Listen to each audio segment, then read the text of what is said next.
Hey everyone, how you guys doing?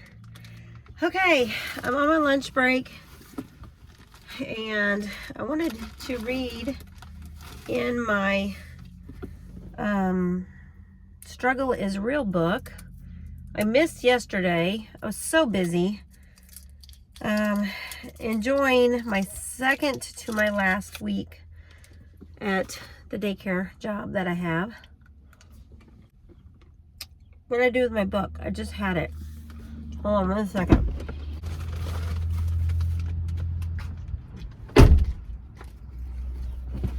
Oh, back. I put it in the back. Okay. I have the Struggle is Real book. It's 60-day devotional. I gotta find what chapter we're on. Delay. I think delay sounds about right. I'm taking my medicine for my bariatric surgery. Post-op. Feeling really good. I got plans to maybe go away for the weekend. Don't know how that's gonna work out.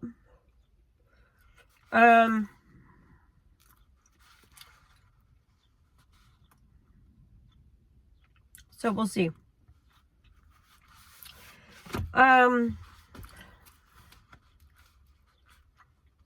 Delay. Let's see if I can get, I think I'm actually 2 chapters behind. I don't know if that's including today's. I'm just going to pick up to where we are. Delay. Need my glasses. Every year I fly to Minnesota for a weekend to spend with just my mom. The day I was scheduled to fly home, I received an update on my flight status, and the dreaded word delayed was in red bold letters. Nothing sends a group of people in an airport into an unexplainable rage like the words flight delayed. My flight didn't get delayed once, but twice. This pushed my arrival time back to 1:30 a.m. My mom always told me nothing good happens in that time, and she is correct. I don't recall the last time I was up that late voluntarily. As I was sitting at the gate, people watching. Love doing that. People at the airport are fascinating. One lady was knitting. The guy was yelling at his girlfriend on the phone. A couple of older women were talking about their plans in Vegas, and that was gross. Probably very inappropriate. The gate attendant made an announcement in every broken English. Ladies and gentlemen, your flight to Dallas, Texas has been delayed due to mechanical issues. Ooh. Mechanical issues? I might as well start walking home right now.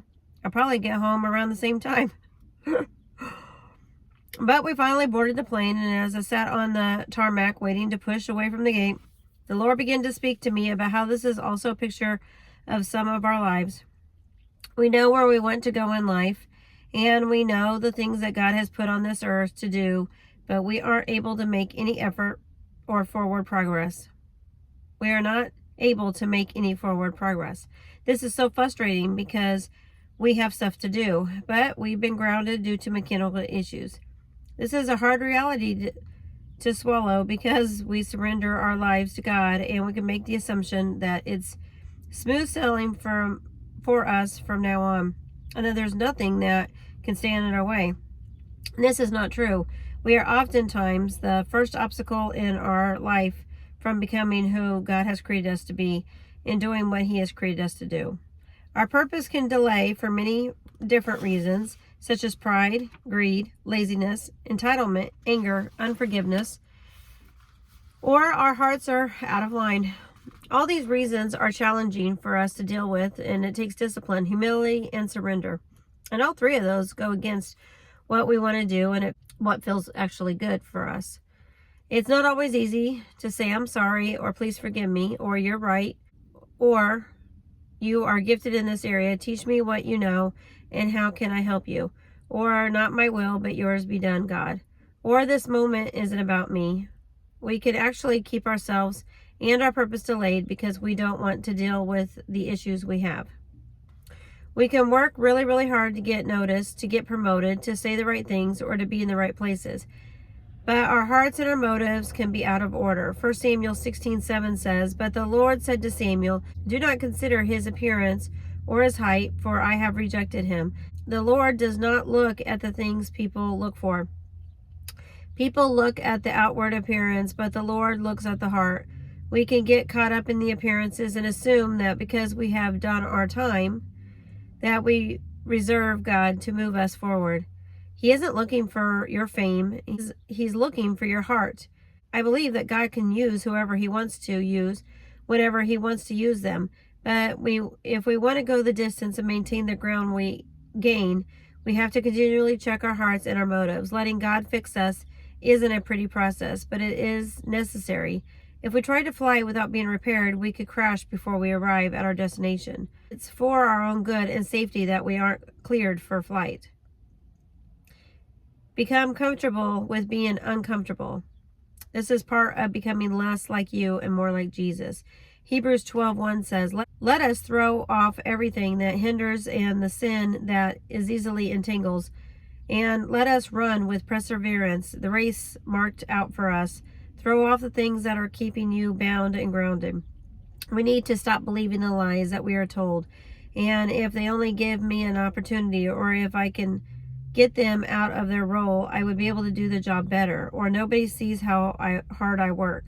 The opportunities and the promotions that we are praying for might be grounded because our character and our integrity couldn't handle the pressure these open doors will bring us. The kind of promotions we want are the ones God gives us, because nobody can take those away, and we won't have to fight other people to stay there. I believe God wants to use you and wants to promote you, but we have to be willing to do our part to surrender our lives to him and work in and through us. For reflection, what are some areas in your life that you feel like you have been grounded? What are some opportunities you thought you should have been given but were not? Reflecting back, was it because you weren't ready, or your heart wasn't ready, or wasn't right? What did you learn? What are some mechanical issues you're dealing with to keep you from crashing or crashing after takeoff? All right, so that one was really good.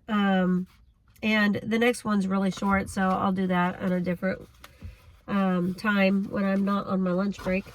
But yeah, that was really good, guys. Have you ever felt grounded? Can't go and do the things you want to do? I feel it pretty much all the time, actually. I have 3 different boys by 3 different husbands. Looking for that godly man in my life who's going to love my kids and be faithful to God and obey God and his word, and a guy who would step up and be that father figure for my kids. So now that my kids are older, I'm being torn between 3 boys that are 5 years apart in age, and they're all they all have different lives right now, and I feel like I can't be there for one kid because I have to be there for the other kid. I can't be there for one kid because the 2 other kids are doing something complete opposite. And I felt that way for a very long time. And then you add the divorce into it, and the rules and the custody exchanges and all that, and the fact that the kids are getting older and starting to have voices and says and what they want to do also. It's just like, as a single mom, like, I just want to scream sometimes. Then I've got a granddaughter that I am there for. And so, yeah. In between those times, I want to be able to take care of myself. When I'm like a spinning top, spinning and spinning and spinning, and don't know where I'm going to land. So, with that said, on this channel, you guys are going to start seeing me start doing some things for myself. It's going to be fun and exciting. But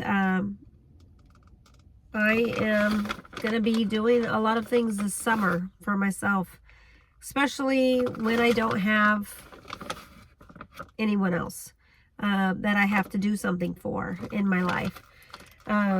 You know, I am very busy. I do have, like I said, all those people in my life I got to take care of. But I love that my life is this way right now, even though it is craziness, because I get to take care of me for the first time in a very long time. So, my job's changing. There's a lot going on, you guys. Found out the other day they're raising my rent at my apartment, which is just great. Perfect timing. Me quitting my job and starting my own business. Woohoo! So, there's a lot I gotta do. And I'm super excited. But, we're gonna get it done. And you're gonna see what I have to go through as a single mom. Because I'm gonna bring you guys along with me. So, Wednesday night, went to Bible study, didn't get that devotional done. And so then there was yesterday, Thursday, missed that one. So I got 2 more to do. Try to get those done. So, all right. Keep watching.